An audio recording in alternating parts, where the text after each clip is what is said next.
It's been a while since I did Metal Sonic vs. Perfect Cell, but there has been a matchup that has been planned way before this. Two rivals of the main characters, Shadow, the ultimate Lifeform, and Vegeta, the Prince of all Saiyans. So why is this matchup interesting, if you may ask? Well, both of these characters are anti-heroes and friendly rivals. Shadow being rival to Sonic and Vegeta being rival to Goku. Both have tragic backstories.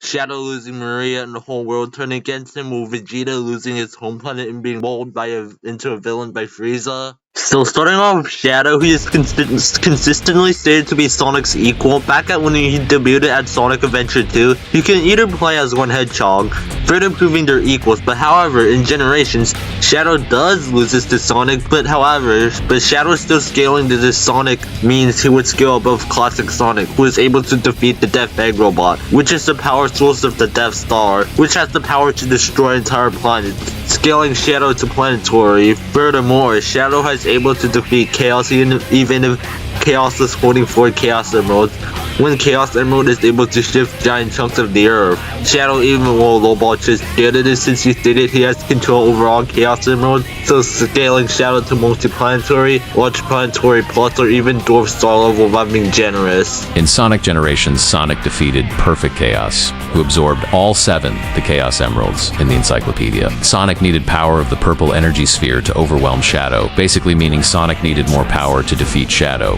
And now for Super Shadow should be comparable to the Eclipse Cannon. The Eclipse Cannon is able to pierce entire stars, making Super Shadow at least star level. Shadow in his super form on the higher end should scale to Solaris, who is a super dimensional being. But before we go on to this, we need to establish the Sonic cosmology first. To start off with the cosmology, the verse contains Imaginary World, a 4th dimensional structure, and Eggman Land transcending this, making Eggman Land 5D, and the Egg Salamander should transcend this, making the Egg Salamander 6D, and Solaris at the same time would transcend this, making Solaris and therefore Super Shadow 7D. At Generations, when Sonic was fighting the Time Eater, Shadow was fighting Devil Doom, just like the Time Eater. Devil Doom is from a game that takes place after Sonic 06, the game where Solaris is in, making Time Eater. Devil Doom and therefore Shadow 8D. But we can scale this higher. Remember the thing I usually mention when it comes to Sonic power scaling? Well, this would be scaled 2 to 1D. Eggman Land and Egg Salamander would repeat the same cycle, making Eggman Land 2D and Egg Salamander 23D. And yet Solaris is able to do the same thing, making Solaris 2-4D, and Shadow would scale to Solaris, making Shadow 2-4D. Time Eater would scale above Solaris, and yet Devil Doom scales to him, and Shadow scales to Devil Doom, making Devil Doom and therefore Shadow 2-5D. And for speed, Shadow at the lower end should have faster than light to massively faster than light, and at the higher end immeasurable speed. But this can be scaled higher. I'm a bit confused. When Eggman states Solaris eats dimensions, was he referring to worlds, measurable extent, i.e. length, breadth, width, depth, height, etc., aka spatial extension, or both? I am assuming both. Solaris was tearing down the concept of space-time. I think anything that could be rationalized was on the menu.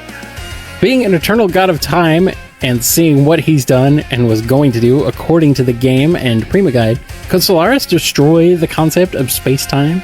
Yes. Is the white space a realm that's atemporal, no time, and aspatial, no space, since it was, 1, implied in the story, and 2, made by Time Eater, who can seemingly function without the concepts and obliterate them according to Eggman in the 3DS version of Generations?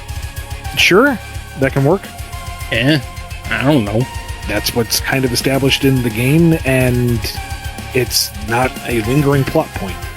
From these 2 recordings, Solaris and the Time Eater on the higher end would be outerversal and have irrelevant speed. Same thing applies to Devil Doom and Shadow. Now for hacks and abilities, Shadow has a huge variety of attacks like Chaos Spear and many more, with his 2 most powerful attacks being Chaos Blast and Chaos Control by using an Emerald. Chaos Control can freeze time, while for Chaos Blast, it erases everything around him in seconds and even in some Scanrios. Chaos Control can affect beings that are already above space and time itself. Now moving on to Vegeta. Vegeta lowballed should scale to at least small stars since he should upscale his father, who can destroy planetoids with ease. Vegeta can also fight on par with Goku and can even beat him in direct fights. This is the same Goku who fought Frieza's final form, who blew up planet Vegeta with a single blow, making Frieza and therefore Goku and Vegeta's solar system with faster than light speed. And to further prove this, Goku and Beerus made a shockwave that would threaten the universe, but however, this was more of an overtime thing than something instant, scaling it to solar system. Vegeta also fought Beerus and even overwhelmed him. He also did better than any other Z fighter. Vegeta was also able to bust the Room of Spirit, making Vegeta at least 4th dimensional. Vegeta is able to fight on par with Jiren, who can move and even break hits time skip, and he is directly stated to transcend time and even surpasses a god of destruction. To make this even more impressive, Vegeta did this only in Super Saiyan Blue, while Goku did it in Ultra Instinct, further proving Vegeta is at least on par with Goku, if not even higher. Vegeta is also able to beat up Super Saiyan Rose Goku Black in Super Saiyan Blue after training in the hyperbolic time chamber. So in conclusion, Vegeta would be in the multiversal tier and have immeasurable speed, and for hacks and abilities.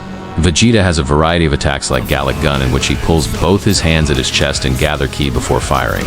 Big Bang Attack, in which he can fire at his enemies and cause a massive explosion. Here are more abilities of Vegeta. Okay, now everything's set. First for abilities and baseline abilities. They're pretty similar, with Shadow having the advantage since he can Alphax with Chaos Control, so Shadow wins this category. And now for the most important part, scaling. For the lower ends, Shadow should be planet to star, while Vegeta should be solar system, and for the higher ends, Shadow is complex multiversal at the lower ends, hyperversal or even outerversal at the higher end ends, while Vegeta is multiversal, which is why Shadow is the winner.